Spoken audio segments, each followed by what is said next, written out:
اعوذ باللہ من الشیطان الرجیم بسم اللہ الرحمن الرحیم لقد رضی اللہ عن المؤمنین بے شک اللہ راضی ہو گیا مومنوں سے اذ یبایعونک جب انہوں نے بیعت کی آپ سے تحت الشجرۃ درخت کے نیچے فعلم ما فی قلوبہم تو اس نے جان لیا جو کچھ ان کے دلوں میں تھا فانزل السکینۃ علیہم تو اللہ تبارک و تعالی نے ان پر سکینت نازل فرمائی، سکون قلب، اطمینان قلب عطا فرما دیا۔ وَأَصَابَهُمْ فَتْحًا قَرِيبًا اور عطا فرمائی ان کو ایک قریبی فتح،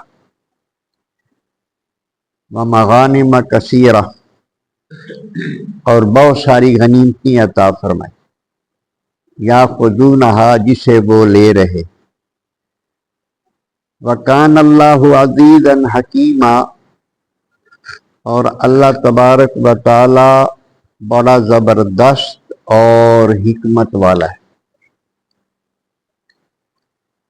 سورہ فتح کی آیت نمبر 18 اور 19 یہاں تلاوت کی گئی ہے۔ اس میں اللہ تبارک و تعالی نے اپنی رضا کا، اپنی خوشنودی کا اعلان فرمایا ان اہل ایمان کے لیے جنہوں نے حدیبیہ کے مقام پر درخت کے نیچے بیٹھ کر نبی کریم رؤوف الرحیم صلی اللہ علیہ وآلہ کے دست حق پرست پر بیعت کی۔ یہ بیعت جہاد تھی، اس کو موت پر بیعت بھی کرنا بھی کہا جاتا ہے کہ یہ صحابہ کرام نے نبی کریم علیہ الصلاۃ والسلام کا ہر حال میں ساتھ دینے پر بیعت کی کہ آپ کے لیے، یعنی اللہ اور اللہ کے رسول کی رضا کے لیے ہم اپنا سب کچھ قربان کر دیں گے، جان کی بازی لگا دیں گے۔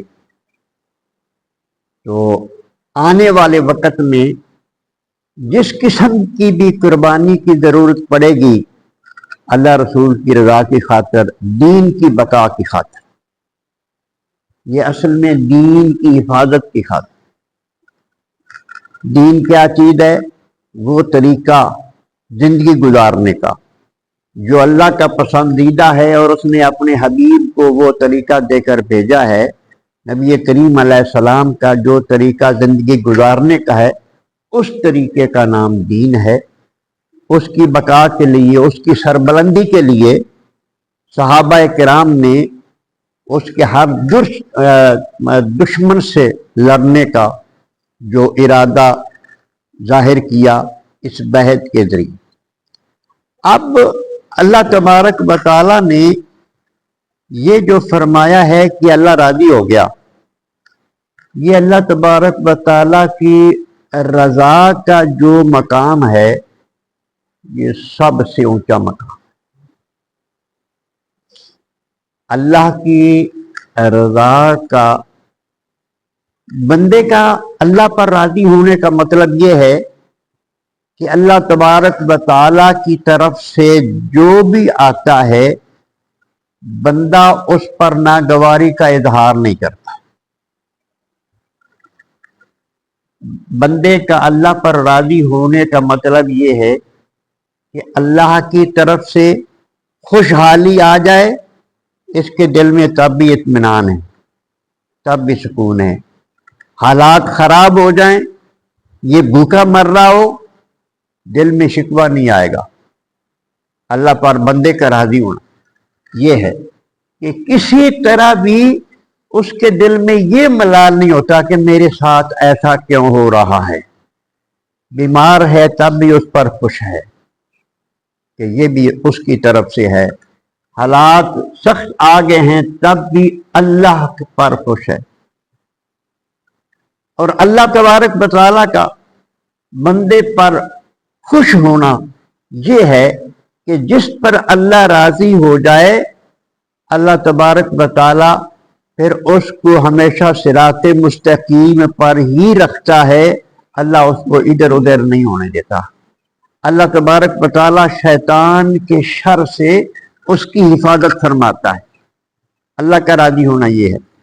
اور حدیث پاک میں حضرت جابر رضی اللہ تعالیٰ عنہ سے یہ روایت ہے کہ وہ فرماتے ہیں کہ نبی کریم علیہ الصلوۃ والسلام کے دست حق پرست پر بیعت کرنے والے اس دن 1400 افراد تھے۔ تو نبی کریم علیہ الصلوۃ والسلام نے ارشاد فرمایا صحابہ کرام سے کہ اس وقت اس روئے زمین پر تم جیسا اس کائنات میں کوئی، جنہوں نے بیعت کر لی نبی کریم علیہ الصلوۃ والسلام کے ہاتھ پر، تو حضور نے فرمایا کہ تم جیسا روئے زمین پر اس وقت کوئی نہیں۔ اور اس کے بعد ارشاد فرمایا فعلم ما فی قلوبہم، اللہ نے جان لیا جو کچھ ان کے دلوں میں تھا۔ اب یہ بھی ایک بہت بڑا اعزاز عطا فرمایا اللہ تبارک و تعالیٰ نے صحابہ کرام کے لیے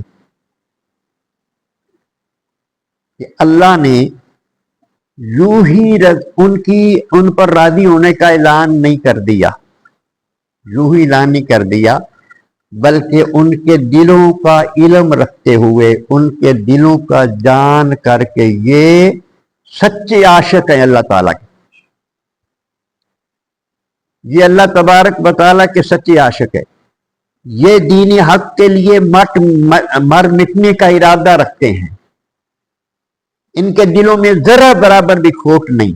یہ جان کر اللہ تبارک و تعالیٰ نے یہ اعلان فرمایا کہ اللہ ان پہ راضی ہو گیا اور ہمیشہ کے لیے راضی ہو گیا۔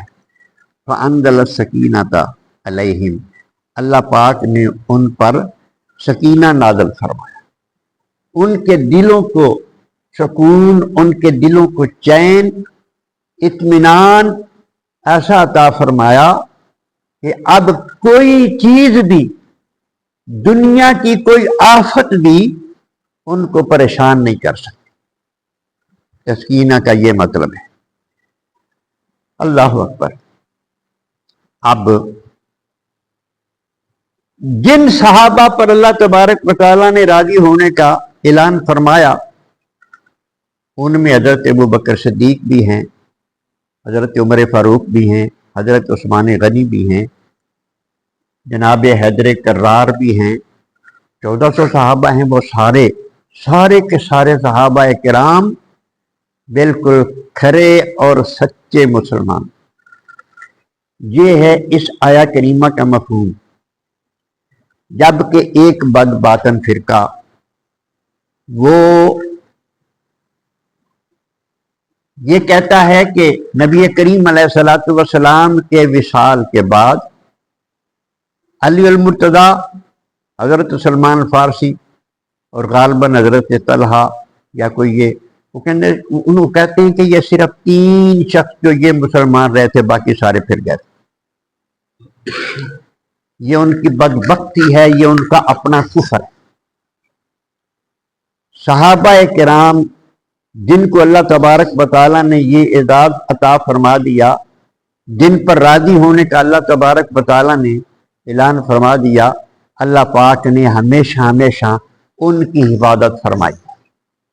اور یہ صحابہ کرام یہ زندگی میں بھی حضور کے ساتھ تھے اور آخرت میں بھی حضور کے ساتھ، قبر میں بھی نبی کریم علیہ الصلوۃ والسلام کے ساتھ ہیں۔ انہی دونوں پر ان کو زیادہ اعتراض جن پر ہونا تھا، اللہ نے ان کے لیے ایسا اہتمام فرما دیا کہ اپنے حبیب کے پہلو میں انہیں جگہ عطا فرما دی۔ اور نبی کریم علیہ الصلوۃ والسلام کی احادیث موجود ہیں، حضور نے فرمایا کہ اس ہاتھ میں ابو بکر صدیق ہوگا اور اس ہاتھ میں عمر فاروق ہوگا جب ہم اٹھیں گے اور حشر کی طرف چلیں گے۔ یہ تو نبی کریم علیہ الصلوۃ والسلام کے ہاتھ میں ہاتھ ڈال کر میدان حشر کا سفر بھی طے کریں گے۔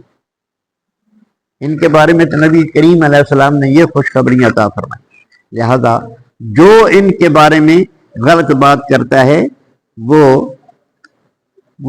صراط مستقیم پر نہیں، وہ بہت بڑا گناہ، وہ بہت بڑا گمراہ آدمی۔ تو نبی کریم رؤوف الرحیم صلی اللہ پاک نے ارشاد فرمایا کہ ان کو قریب کی فتح عطا فرمائی۔ چند دنوں کے بعد، اس بیعت کے چند دنوں کے بعد اللہ پاک نے خیبر عطا فرمایا۔ خیبر کا معرکہ ہوا اور وہ لڑے بغیر ہی اللہ تبارک و تعالیٰ نے اس کو سر کر دیا، وہ فتح ہو گیا۔ یہودیوں کے ساتھ وہ جنگ تھی، اور اس کے علاوہ بھی پھر کچھ عرصے بعد اللہ تبارک و تعالیٰ نے مکہ بھی فتح کر دیا، اور مکہ بھی اللہ تبارک و تعالیٰ نے عطا فرما دیا۔ تو یہ سارا نبی کریم علیہ الصلوۃ والسلام کے ارشادات موجود ہیں۔ مسلم نے حضرت ام بشر رضی اللہ عنہ کی مرفوع روایت سے بیان کیا ہے کہ جو کوئی اس درخت کے نیچے بیعت کر چکا وہ دوزخ میں نہیں جائے گا۔ جو اس درخت کے نیچے بیعت کر چکا وہ دوزخ میں نہیں جائے گا۔ یہ ذات بھی اللہ، اس کا بھی اعلان نبی کریم علیہ الصلوۃ والسلام نے ارشاد فرمایا۔ حضرت ابن عباس رضی اللہ عنہ کی روایت، ارشاد فرمایا کہ حدیبیہ سے واپس آ کر 10 روز نبی کریم علیہ الصلوۃ والسلام مدینہ میں قیام فرما ہوئے۔ کسی نے 15 روز کی روایت کی ہے، کسی نے کچھ۔ تو اس کے بعد پہلے عرض کر چکی ہیں کہ خیبر فتح ہو گیا، پھر کچھ عرصے کے بعد مکہ بھی فتح ہو گیا۔ یہ پے در پے اللہ تبارک و تعالیٰ نے فتوحات ارشاد عطا فرمائی ہیں، اور ارشاد فرمایا کہ وکان اللہ عزیزا حکیمہ، بے شک اللہ پاک بہت زبردست ہے اور بہت حکمت والا ہے۔ اللہ تبارک و تعالیٰ اپنے بارے میں، اپنے حبیب کے بارے میں ہمیں صحیح عقیدے پر رہنے کی توفیق عطا فرمائے، اور نبی کریم علیہ الصلوۃ والسلام کے جانثار صحابہ جن کے صدقے دین یہاں تک پہنچا، ان کے ساتھ بھی محبت اور الفت رکھنے کی توفیق عطا فرمائے۔